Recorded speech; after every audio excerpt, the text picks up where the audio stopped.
of a new Babylon, tragically, in Jerusalem. So the Solomon story ends, and we move into the part of the story where the prophets start depicting the downfall of Israel, and this is where the day of the Lord appears as a phrase in the story. But it's the prophets talking about the downfall of Israel because it's become the new Egypt, the new Babylon.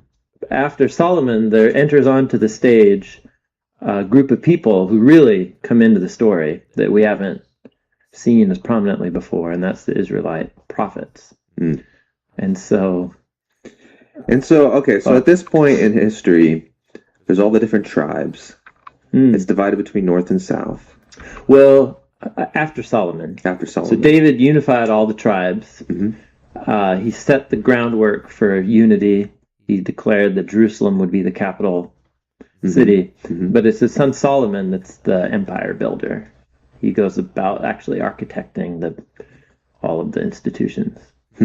Like what institutions?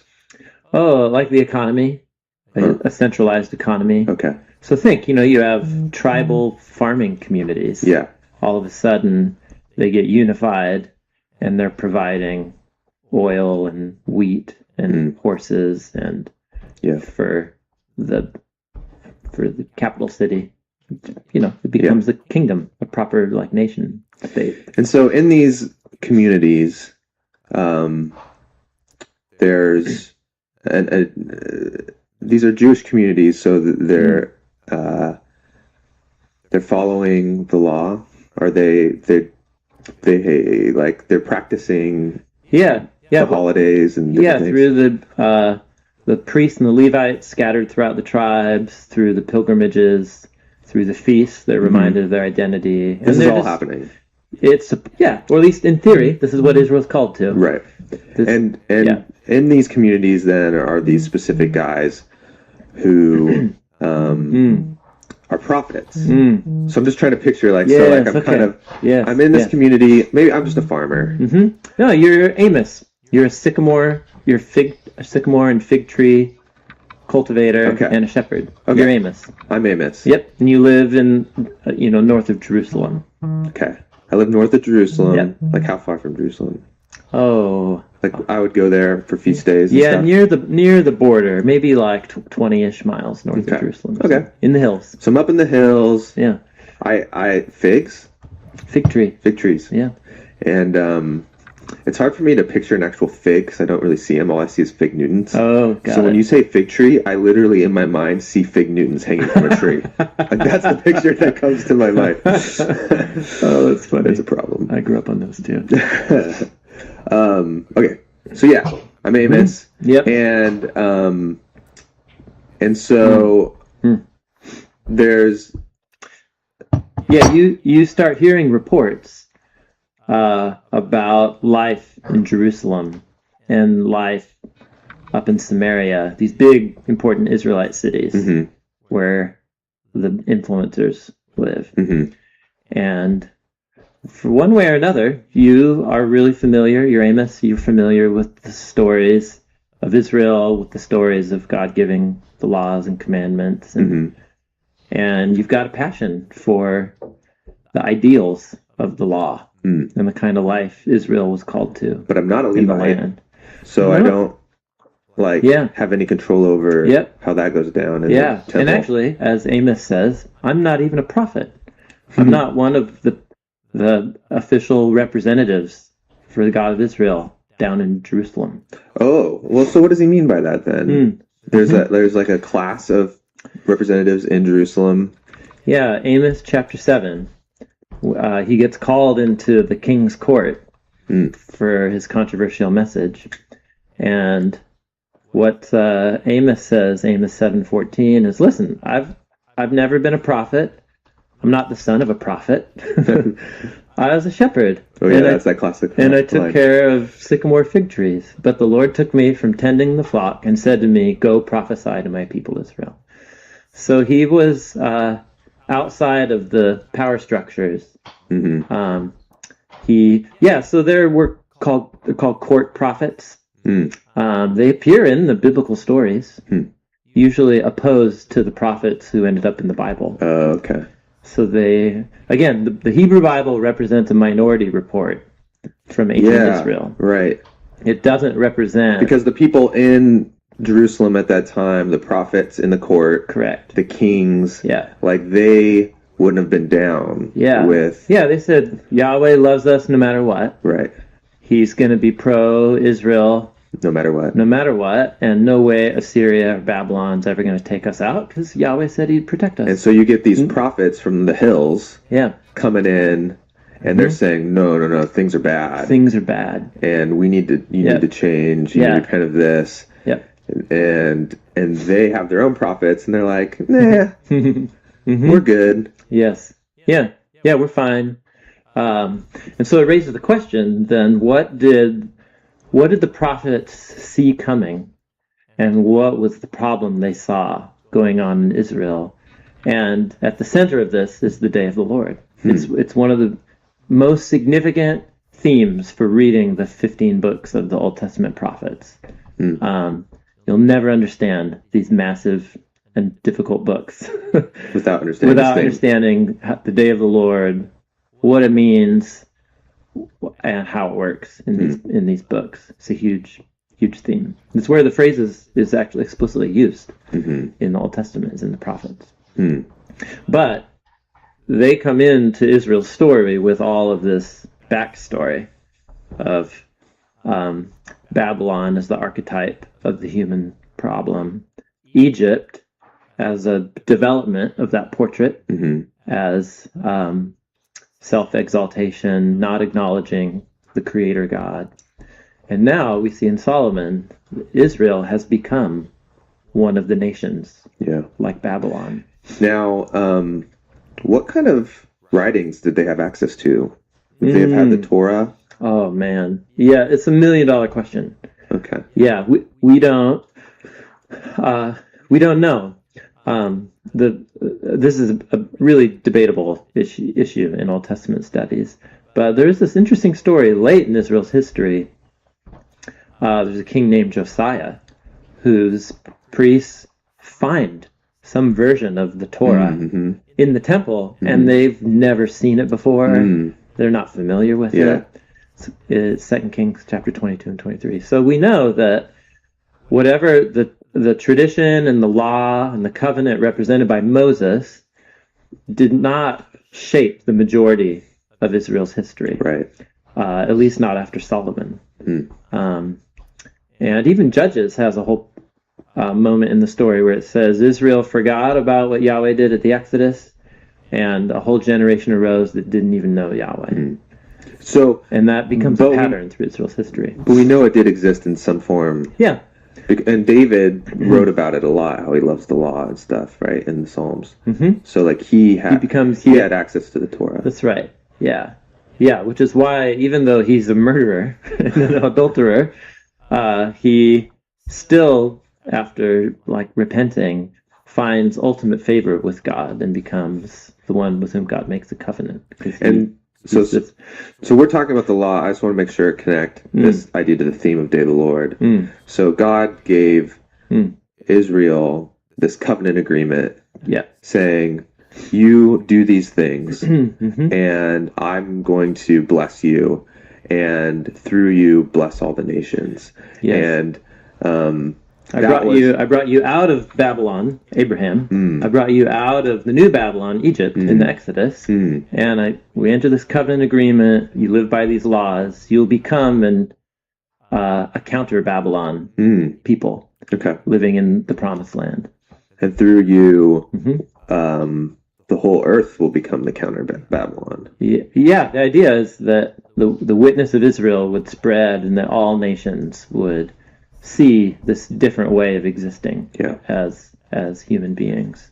Right. And there will be a king like David who comes who will lead the people and leads this into that new kind of kingdom.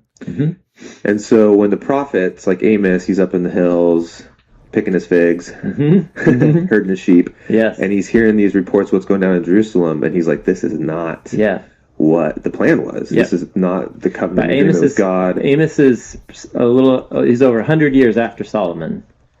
And so he's now got a century of Israelite history, of Babylonian like history among his own people.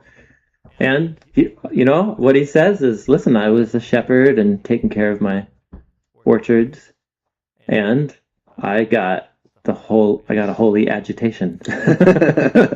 And I'm not even an official spokesman for Yahweh down in Jerusalem, but I just had to speak my mind. Yeah. So he marches into Israelite cities and he goes for the jugular. Wow. It's really intense. He's like he'd be the equivalent of holding the John 3:16 poster at the football game kind of thing. Yeah, or like the sandwich board. Yeah, the sandwich board on the street. Yeah, actually in chapter 9,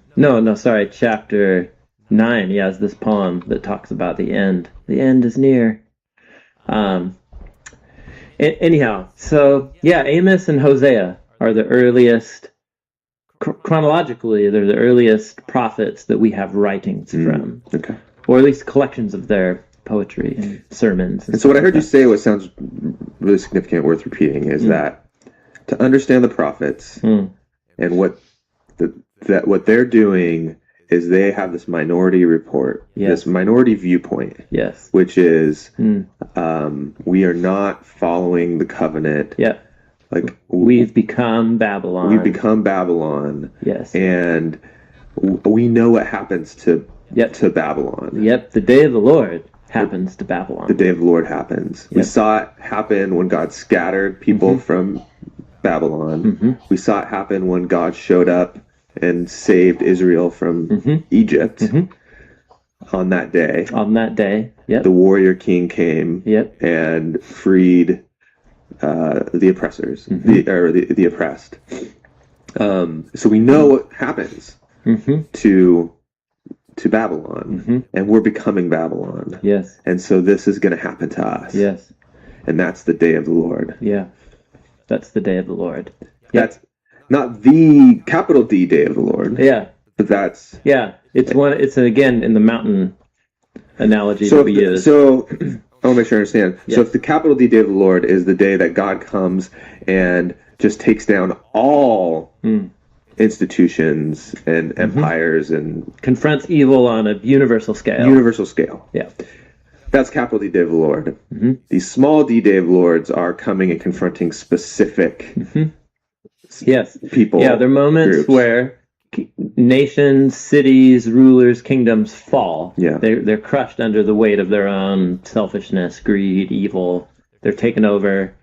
And Israel's story... And the prophets would say, that's the day of the Lord. And Israel's story up to this point is that they're the ones that got the benefit from the day of the Lord. Yeah, that's right. They get rescued by the Lord coming on that day and throwing down, opening up a can. Yes. And now it's this massive, shocking reversal when the prophets say, no, the day of the Lord's coming to us because we become like Babylon. Correct. Yep. Yeah, that's the shock. And we know that for the most part, nobody listened to them. They were a persecuted minority, chased up into the hills, and whose books were burned when they were found. And it was only after the great fulfillment of their warnings came true, which was that they predicted that Israel would fall to its enemies in the day of the Lord. And that happened in two waves. In 722 BC, the Assyrian Empire came through and just took out all the northern tribes. So where did Assyria start? Oh, Nineveh is the capital city. Oh, Nineveh, okay. Yep, which is in kind of northern central Iraq today.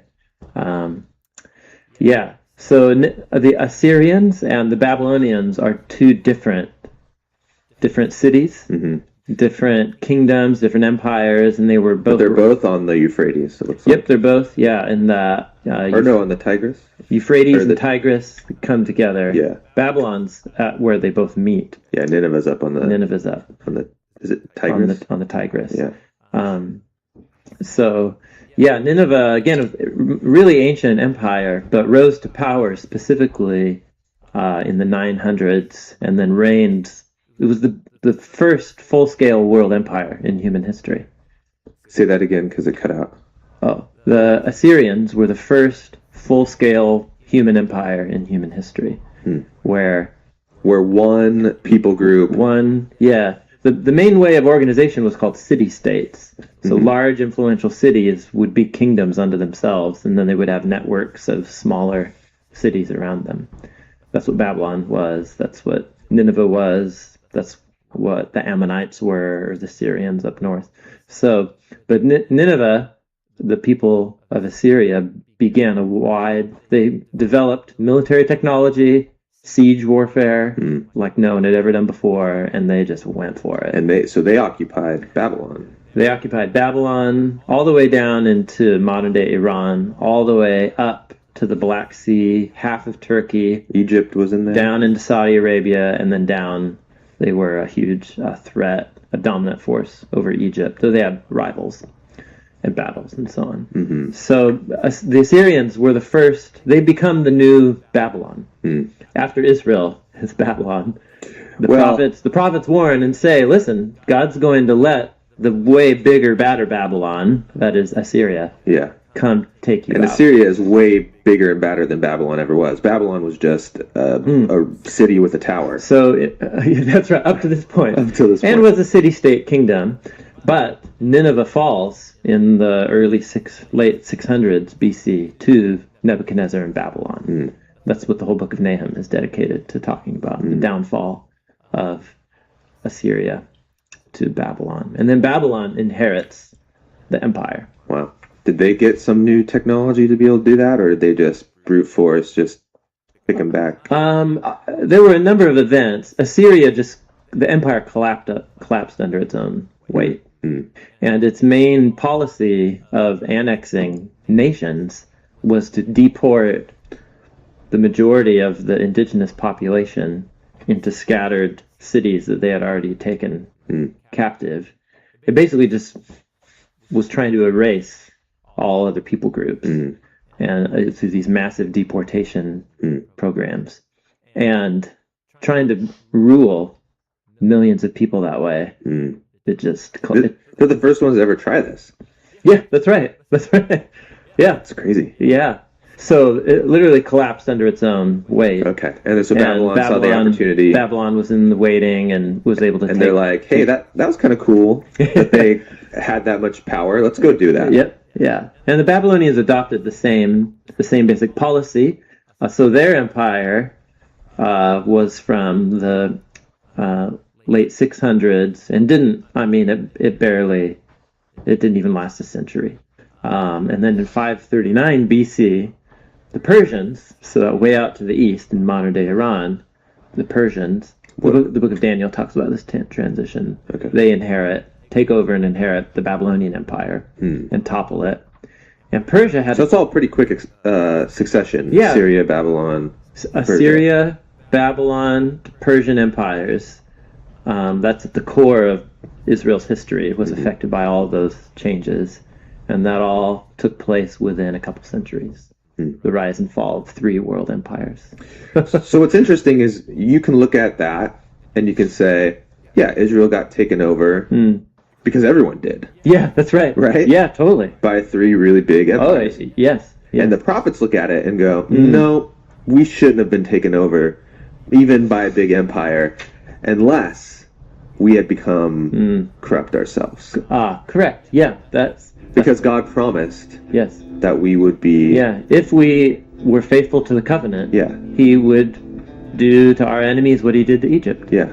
Yep. We should have been spared from even these empires. Yep. Yeah. But we weren't because it became a day of the Lord to us. Yes. Because we became like Israel them. has become just like them.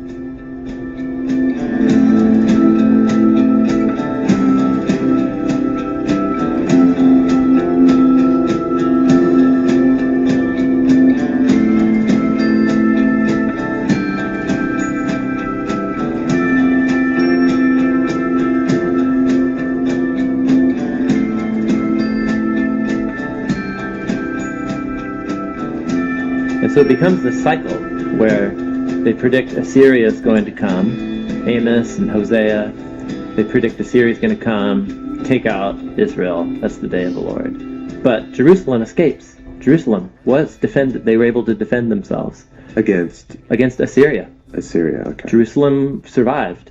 Isaiah in chapter 1 calls Jerusalem like a little watchman's hut standing in the middle of a cucumber field. So if you were anywhere else in Israel, you're under Assyrian control. But if you get it within the walls of Jerusalem, around Jerusalem, you're like a little lone tower in the middle of a field with nothing else standing up.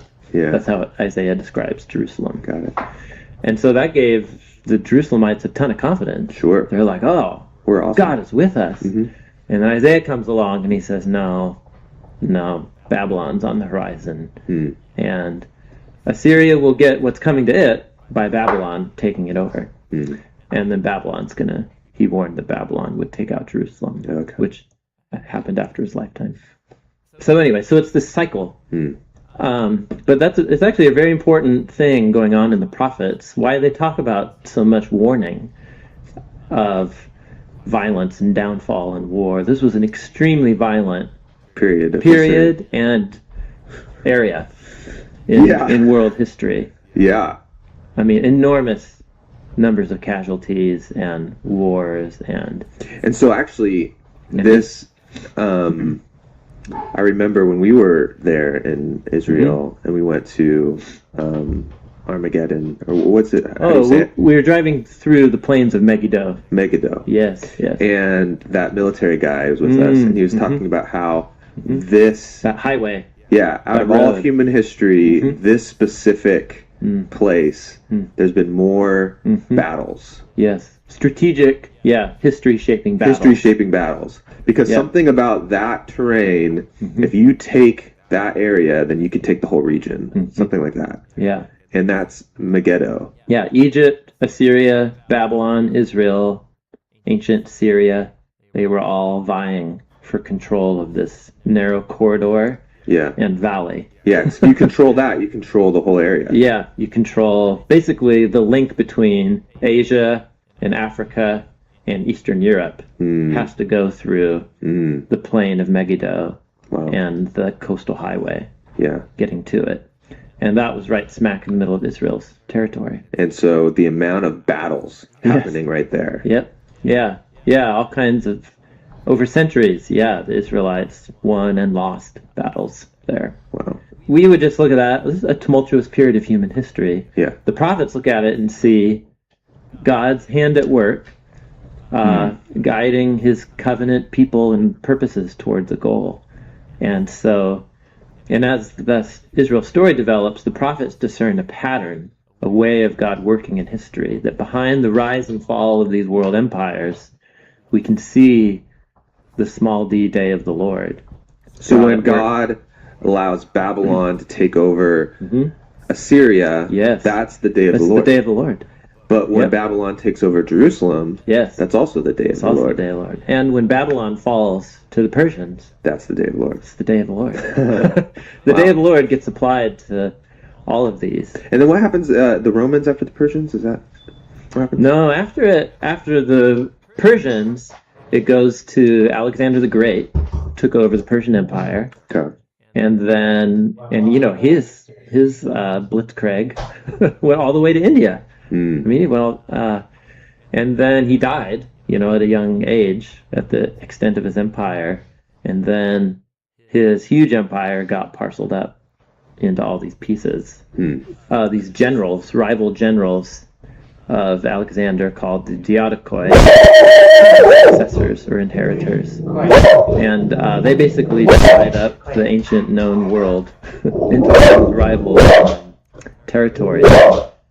And it's both the Greeks and then a number of Syrian rulers. And so this whole period becomes rival small kingdoms between the Greeks, to the north of Israel, and then the Egyptians. And Israel is constantly changing hands, but the Israelites are not in charge. And now we're into post-biblical history. And then the Romans come into town and take over Israel in 40 BC. And then they're in control of everything for about so it goes Assyria, Babylon, Persia, Greece, and then the Diadochoi. Which is kind of like Greece and smaller kingdoms constantly fighting over. There's a bunch of smaller kingdoms. And then the Romans come in and they start building their empire for nearly half a millennia. Theirs lasts a long time. Finally, someone sticks around. In comparison to all these other ancient empires, Rome lasted the longest of them. Well, they got to learn from a lot of people's mistakes. They did. So it's not always good to be first to market. Assyria proved that. The entire market. Again, just to make the point, this is a point at which a lot of Bible readers really struggle because it's a lot of ancient history, a lot of and so it's important for the biblical authors. This isn't just mere history. They viewed this as a unique point in human history where if you can see the pattern, you'll see how God's at work. And the pattern is human kingdoms rise to power. They began to see themselves as God, and they redefine good and evil. The poor suffer as a result, and God's commitment is to bring about the downfall of these kingdoms. And God does so through the rise and fall of empires. And sending one empire, raising up one empire to take out the other one. And then the next one after that, next one. And in that pattern, the prophets of Israel see the day of the Lord. And then when Jesus we're jumping ahead, but when Jesus talks about the downfall of Rome, he calls it the day of the Lord. He talks about the downfall of Jerusalem. Or Jerusalem, sorry. He describes, the temple leaders in Jerusalem. He uses the language that Isaiah used to talk about Babylon, to talk about Jerusalem, and says it's going to fall. And then later, John talks about the fall of Rome as the fall of Babylon and the day of the Lord. So it's all it continues on. So, in other words, I think the hang-up that many Westerners have about end-time stuff is we think that this biblical language only refers to one set of events at the far end of history, lead right up before Jesus' return. And that tradition teaches us to read these prophecies as a code to be deciphered, and it's referring to specific events. And the biblical authors view it differently. They view it as a set of lenses that you put on to interpret any and every period of human history. That Babylon is an archetype, and it's encouraging you, the reader, to look out and say, "Who are the Babylons?" On the playing field right now. And am I part of Babylon? And am I a part of Babylon? And if so, I need to repent in the language of the prophets, and seek justice and respond to the prophetic message, that kind of thing. So practically, what does that mean for patriotism? Great question. I mean, you almost start to feel like this is getting really down on any sort of organized human political structure. Correct. And there's a lot of truth to that. Like, it just, the corruption becomes a very normal thing. But it can also do good. And we live in a time of human history where there's nation states. People are very proud of where they're from and care a lot about their people. But it seems like if you take this seriously, you should consider how is my organized political structure, how might it be like Babylon? And what does that mean for me as a Christian living here? We're totally, the day of the Lord forces you to start thinking through your theology of politics.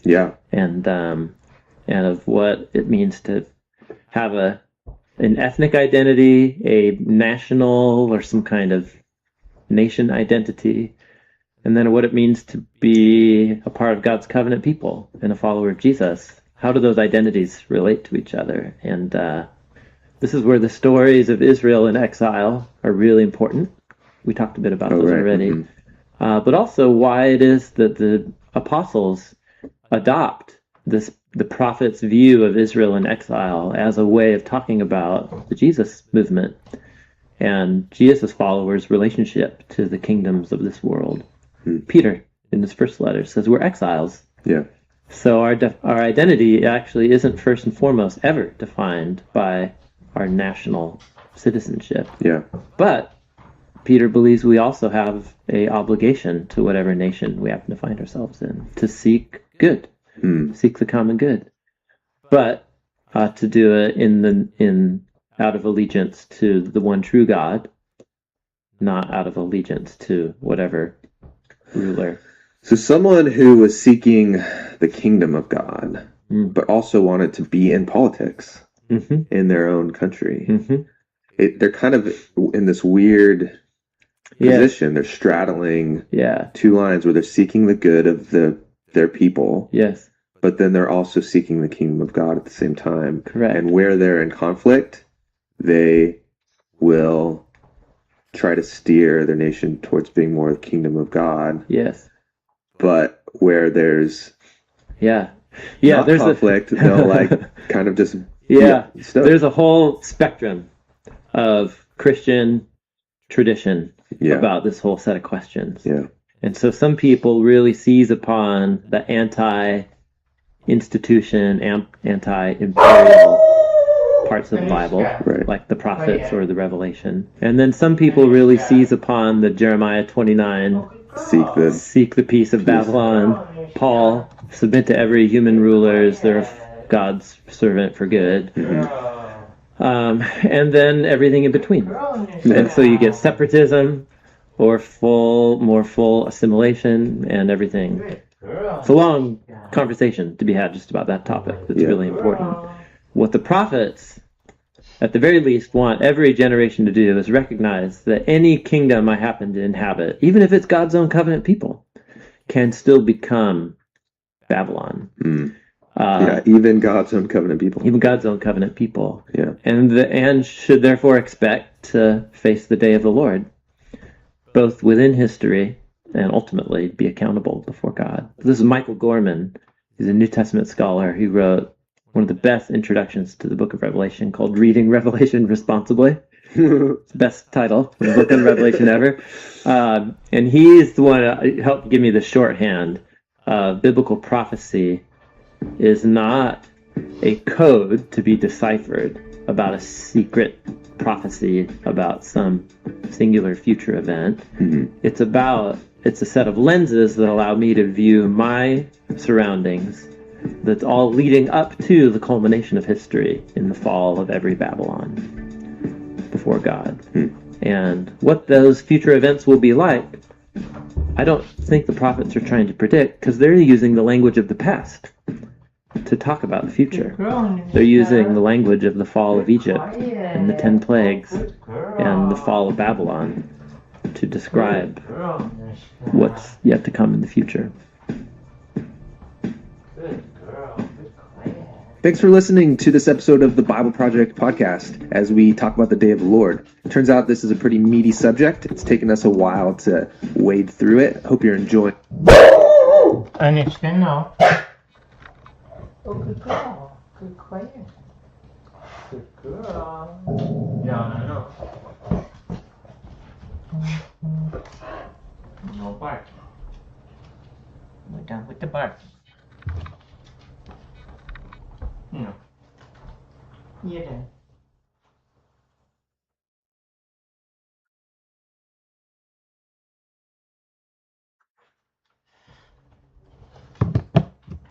Good girl. Good quiet. Oh, good girl.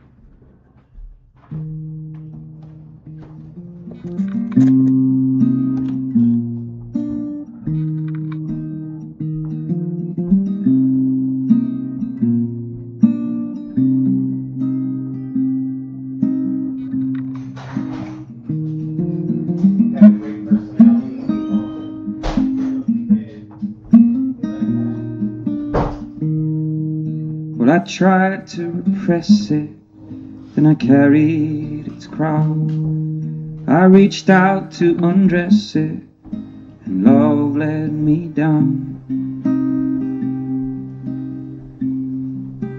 Love let me down.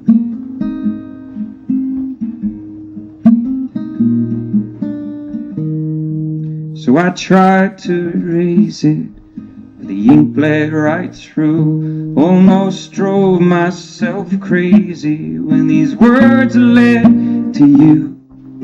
And all these useless dreams of living alone, like a dogless bone. So come let me love you. Come let me love you, and then color me in.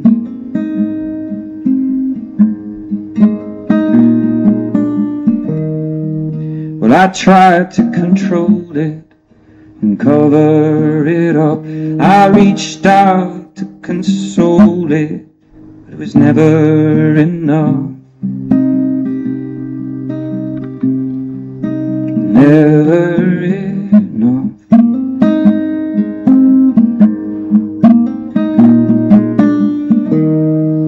So I tried to forget it. It was all part of the show. Told myself I'd regret it, but what do I know about all these useless dreams of living alone, like a dogless own? So come let me love you. Come let me love you, and then color me in.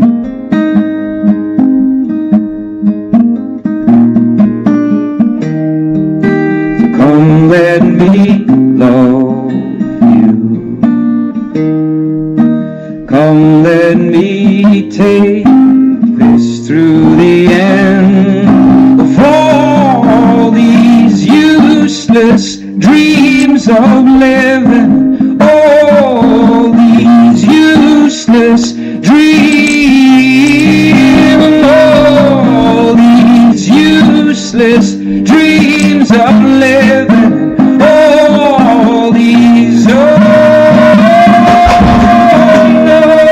the company love you.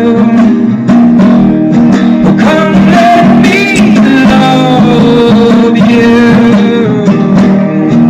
Come let me love you. Come let me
Capoeira is a form of martial arts from Brazil, and it's infused with dance.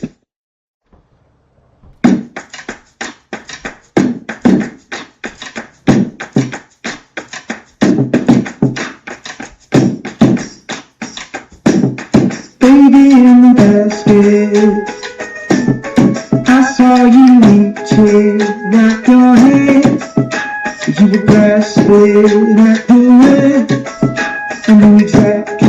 But even then, I was sitting on the last train, dragging me home to all of that mess. Over the tracks, to sit still.